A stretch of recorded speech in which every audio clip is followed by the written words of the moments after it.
This week, we begin reading Chumash Vayikra, Parshas Vayikra, which begins with the pasuk Vayikra el Moshe, Vayedaber Hashem Elov me'ohel moyed leimor. He called to Moshe, and Hashem spoke to him from the tent of meeting, saying, and the Torah goes on to say what the Rabbi Shalom said to Moshe Rabbeinu. Everywhere else in the Torah, it just says, Vayedaber Hashem el Moshe, Hashem spoke to Moshe. Over here, it says, Vayikra el Moshe, Hashem called Moshe. Vayedaber Hashem Elov, and Hashem spoke to him from the tent of meeting.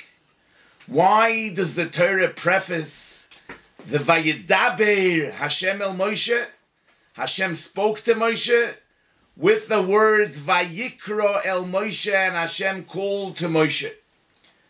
The Ramban says that since this was the first time that Hashem spoke to Moshe from the Ohel Moyed, Moshe was afraid to enter, and Hashem needed to call him and encourage him to come into the Ohel Moyed.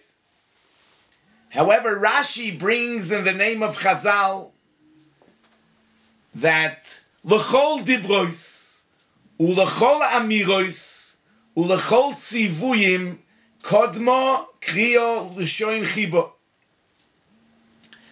There always was a calling before Hashem spoke to Moshe. The Torah spells it out once, so that from here we will learn that so it was everywhere. Whenever Hashem spoke to Moshe, he first called Moshe. L'chol dibros, l'chol amiros, u'l'chol tzivuyim, kodmo kriyo l'shoin chibo. Calling, which is a language of affection and endearment, preceded every statement, every saying, and every command. Why is this so important? Why not just say what needs to be said? Why did Hashem call Moshe, a calling of affection, before he spoke to him? This is obviously a most important lesson in how to teach Torah. Before we can teach, a relationship needs to be established. Torah needs to be taught in a context of chibo, a context of affection. Only after that relationship is established can commands be given.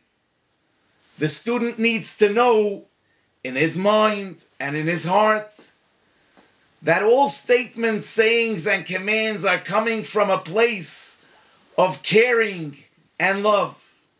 Chazal tell us that the pasuk Vishinantam levonecho, which literally means you shall teach your children, is actually referring to teaching students. As Chazal say, bonecho elu hatalmidim.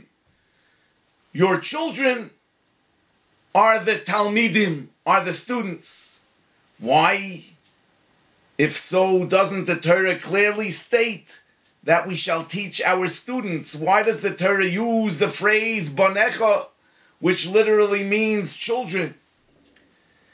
It would seem that the Torah expects us to teach students as children, meaning that the Rabbi, the teacher, should feel towards his student as a father feels towards his children. That's the l'shoin chibo. There has to be affection. There has to be endearment. There has to be a relationship in order to teach Torah. Therefore, the Torah says, Vishinantam levonecha, treat your students as if they were your own children. The Gemara says in Masechtes Bava Basra, Daf Chof Aleph, that Beram zochur oisoi ha'ish l'toiv. Forever, that man will be remembered positively. That man referring to Yehoshua ben Gamlo. And why will he forever be remembered? Because in the beginning, says the Gemara, Mi shehoyo loy av, hoyo melamdoi Torah. Children that had a father, their father taught them Torah.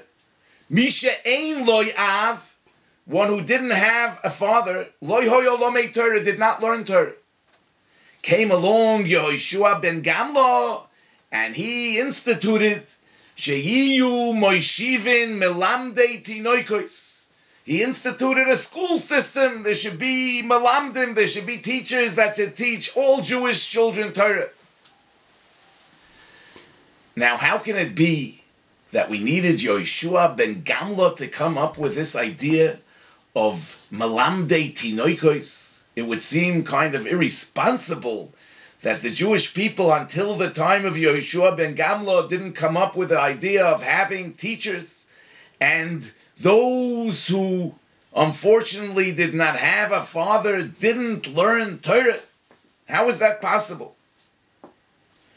Rav Hutner once explained that schools are actually a painful compromise. Torah ought to be transmitted from father to son, v'shinantam levonecho, in the context of that relationship that a father has with his son. So originally, we were against schools. And even those who unfortunately didn't have a father, but being that everybody was learning Torah, Torah was in the air, they absorbed Torah by osmosis, they breathed Torah in the air. However, Yehoshua ben Gamlo realized in his time that there was a decline in the level of Torah learning in Klal Yisrael, and he made a decision that the time has come for this painful compromise of instituting Sheyiyu Moishivin Melamdei Tinoikos, that we have schools with the expectation that every Rebbe will teach every student as a father teaches his son, in the sense of Vishinantam Levonecho Elu HaTalmidim. Students will be treated like children. Unfortunately, today, more often than not, we find that even fathers teach their children as if they would be professional teachers. But the opposite is what's expected, that even professional teachers teach their students as if they were children. Vishinantam levonecho elu hatalmidim. That's the idea of vayikra el Moshe vayidaber Hashem elov lechol dibrois ulechol amiros ulechol tzivuyim. So all statements, sayings, and commands. Kodmo kriya l'shoin chibo. There has to be first a calling, which is a language of affection. A guten Shabbat.